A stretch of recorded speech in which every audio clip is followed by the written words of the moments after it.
Well,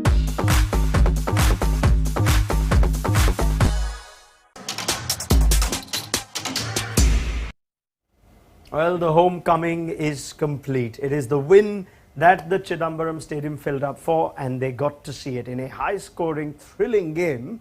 We've seen the Super Kings edge out the Super Giants by just 12 runs to pick up their first points of IPL 2023. It was two hits that made the difference. It was two hits that we started our mid-inning show with. We will go to that, and we'll go to other things that MS Dhoni contributed with today, because it could not have been a win that he would have surely thought going into this game that I'm going to get 8 overs out of Santner and Moeen Ali, and that'll be the difference. On ESPN Cricket for T20 timeout, Deep Dasgupta and Tom Moody.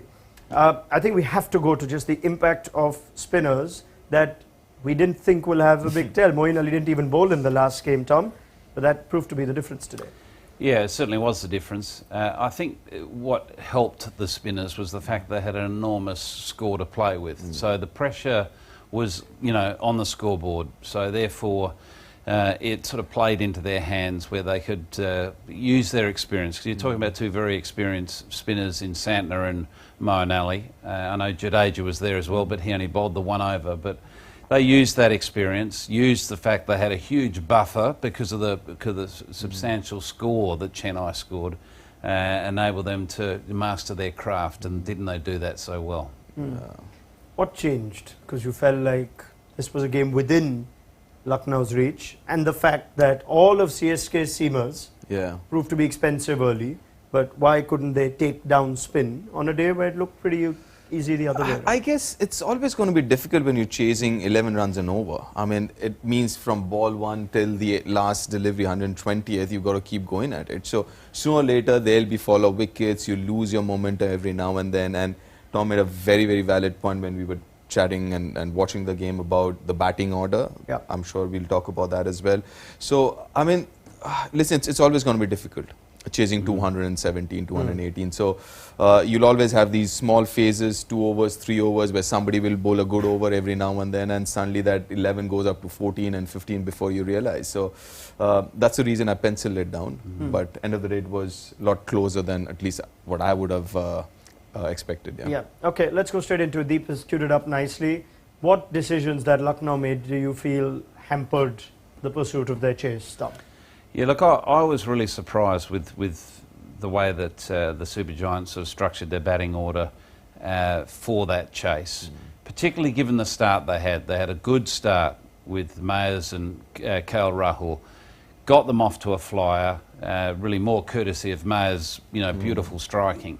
But at that point, when the left-hander got dismissed, for mine, Nicholas Pooran had to come in at that point, because that was the last over before the end of the power play.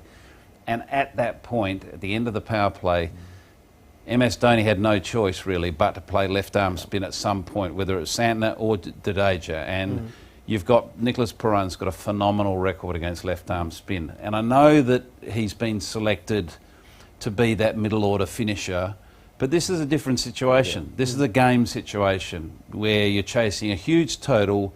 You need your trump card that they paid an enormous amount of money for in the auction to play that power game at that point. And the matchup was right, because you could still stick to the left-right hand combination.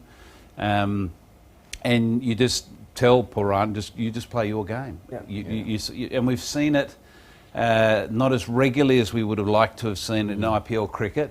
But we know there's enormous upside with Nicholas Pooran, and he does have his moments of brilliance. And really, they needed to me, they need to roll the dice tonight with Nicholas Pooran at that point. Right. So you're saying you anticipate, of course, the counter punch, right? It's a game of chess. The left-arm spinner is going to come on. I guess Lucknow thinking Moeen Ali, the off-spinner, has just dismissed Kyle Mayers, the left-hander. Should we throw in our next trump left-hander? Yeah, at that point. Now, if they lost the wicket in the second over of the power play, no. Definitely not. But the way the game was unfolding, and that they'd nearly reached the end of the power play, I think there was 4 balls left. There was 4 balls left to the end of the power play.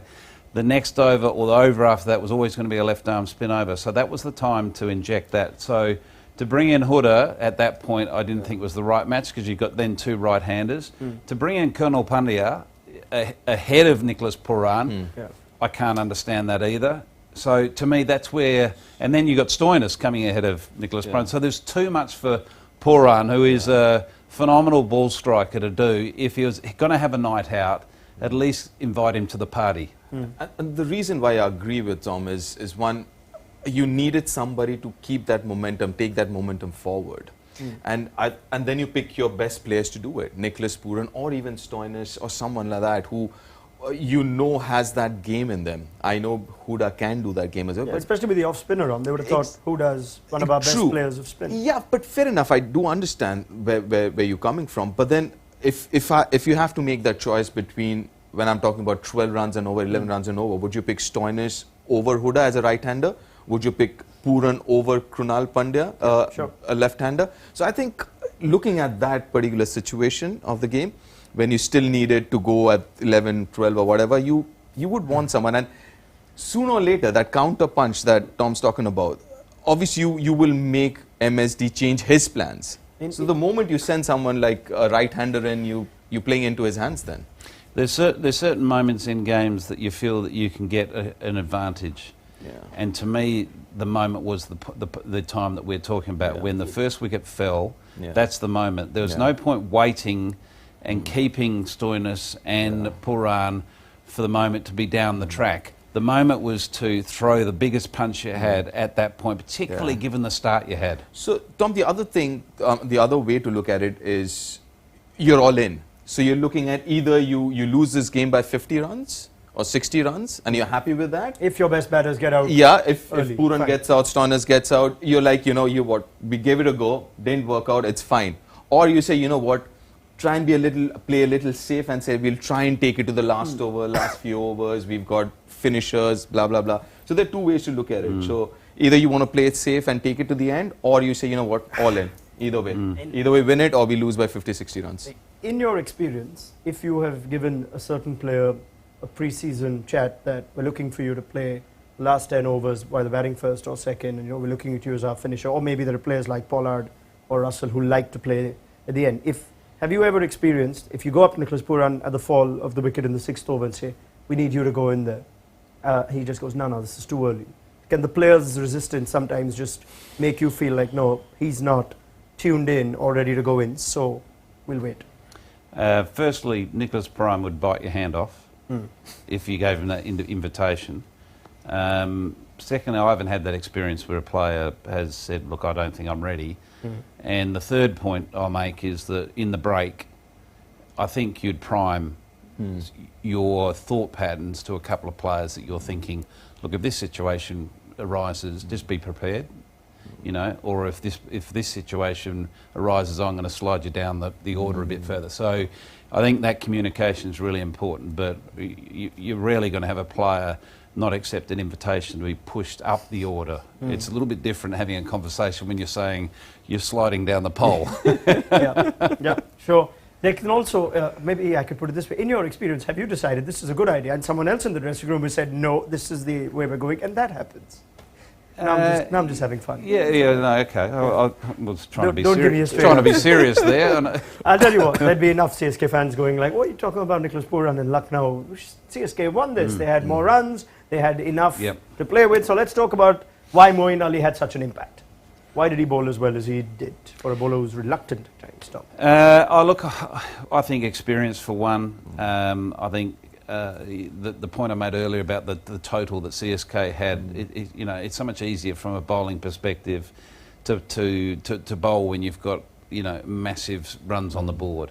You always feel sorry for bowlers when they've got nothing to bowl to, and then suddenly it's the bowler's fault that we've lost. Well, how about scoring some runs so we can at least get into the contest? So I think one, he bowled well. I think he was very clever with his change of pace. I thought his line was particularly good to the right-handers. He gave them very little room. And he got the odd ball to turn. Right. He was actually putting revs on it, so he was really trying to give it a rip. So everything sort of fell in his lap, really. It was perfect. And for him and Santner to bowl their 8 overs for, 46? Took 5 for 46. 5 for 47 between the 47 is a game set match. Absolutely. I mean, listen, I think he's extremely underrated as a bowler, Moeen. I think he's a fabulous bowler. I think at times, like you said, he can be reluctant as far as bowling is concerned. Maybe at times you got to push him. You got to kind of throw him into the deep end and see what he does. And more often than not, he does really well. And today was one of those days. And in terms of him getting purchased, I just love his wrist position when he at the point of release. He uses not just his fingers, he uses a lot of wrist as well. So he gets little more than your usual finger spinner as well. And both Santner and Moin, I think, the pace that they bowl, the line and length that they bowl, and it's all right to get hit. You know, in a 200 game, you will get hit. You will get pumped every now and then. And they bowl with a big heart as well, yeah. Just the last point I make on that is I think they both bowled well to the big side of the ground. There was one shorter side, one bigger side, and I think one MS had them at the right ends at the right times, but they also bowled very well to that side. You sense he's also a spinner you are confident or happy to use regardless of the right-handers at the crease. Two of his wickets were the two most important right-handers arguably in that team, and Rahul and Stoinis. It almost helped perhaps that there were left-handers, so he was brought on. At times we don't see him bowl because maybe there are two right-handers. Is that something that CSK can consider now, even if you don't have a left-hander at the crease? I think they would consider that anyway. I think there's some camps, captains and coaches that overthink, I believe, that sort of match-up theory. CSK are not one of those. And, no chance. And CSK is not one of those that they will just back their players. MS is a very gut kind of a captain, isn't he? On that very day, that moment, if he thinks somebody's bowling well, it doesn't matter, is a left-hander, right-hander, he's going to To be fair though, I mean, this was, you could say MS has done brilliantly, instinctively getting his spinners to bowl late, but another way of looking at this is poor MS hasn't had much of a choice with the way his seamers have started. I think you'd still be a little concerned. Would you be saying, well done, Tushar Deshpande came back, got the wicket, or would you still be concerned about the death bowling resources, especially with Deepak Chahar having little to no impact in 2 games? Look, I think there's definitely concerns there, and they're building confidence in some very young bowlers. Yes, there's some potential there, but they've got to learn quickly because they can't score 200 plus every single game and rely on trying to score a huge volume of runs with a bowling attack that's slightly weak. Why is Deepak Chahar off colour? Because he hasn't played enough cricket. I mean, IPL is not that easy. I mean, cricket itself is not that easy. You can't just turn up after, straight after injury. He's been out for 7-8 months at least. You can't just turn up and expect yourself to be at the levels that you left. So obviously he hasn't had enough game time under the belt, and that's one. But I was just thinking, when, let's say, okay, Pathirana comes back, Theeksana comes back, obviously you would, ideally speaking, want Pathirana as well for death over, especially maybe between Tushar or someone. But then who are you going to drop? Theekshana Santner's done all right. Well, I thought Theekshana would be a big part of their plans when the season ended last year. But now Santner's had a very good game. Tom? Good question. Pass.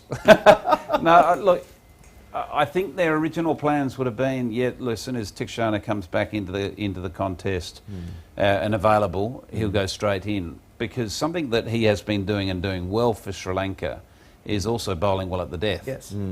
So not only does he give you impact in the power play, he can bowl an over or two at the back end of the innings. Right. So that will be very much part of the discussion, I'm sure, when they're planning. And I think it may well be down to something we just touched on before about matchups, which CSK don't tend to look at, but it may well be that, they need that balance ahead of having Santner and maintaining him. Because that's an area of concern for sure. As Tom mentioned, I mean, they're not going to score 200, 17, 18 every game. Sure. Let me ask you an easier question then. What happens when Quinton de Kock comes back for the Lucknow Super Giants? I think Stoinis' position is potentially under the microscope. It wouldn't have been 2 games ago, but I think the way that Kyle Mayers has batted has been, nothing short of outstanding. You would want to cash in on this form, right? Even if you planned on playing him only for 2 games. When you're seeing the ball like that, you do want to cash in. And he's playing a role with the ball as well. He's bowling 1 or 2 overs, so he's giving you a bit of an all-round package. But just the way he's playing, the way he's striking the ball, when someone's running hot, you let them run. You don't put them in a dugout to sit there and cool down. Especially given it's only 2 innings, but KL Rahul doesn't quite look like he's hit the ground running, which he at times does Yeah. in the IPL. He'd be disappointed in 2 games now where a number of the other batters have at least shown Fair a good enough. bit of form. He doesn't You know, seem there. to be honest, I'm looking at KL, I'm saying, you know what, that's not a bad way to go about it because he's looking to play shots. I'd rather have him play this way, where obviously he's taking chances, so obviously risk to reward, obviously his consistency won't be as high as it has been in the past. But at least you can see that he's trying to play differently. He's not looking to, you know, anchor an innings and stuff like that, because I think he has a little more confidence in his batting order now than I guess what he had in the last year or something. All right. We have discussed at length on our innings break show about the crucial innings from Gaikwad, Conway, the cameos from Rayudu, Dubey, and that very sweet to see final flourish from MS Dhoni. It had its ebbs and flows in the second innings too this game. From Mayer's start to then Nicholas Pooran looking dangerous, the troubles with the seamers for CSK. So in a game of so much event, where do you think the most decisive period of play was in terms of what gave us the final result?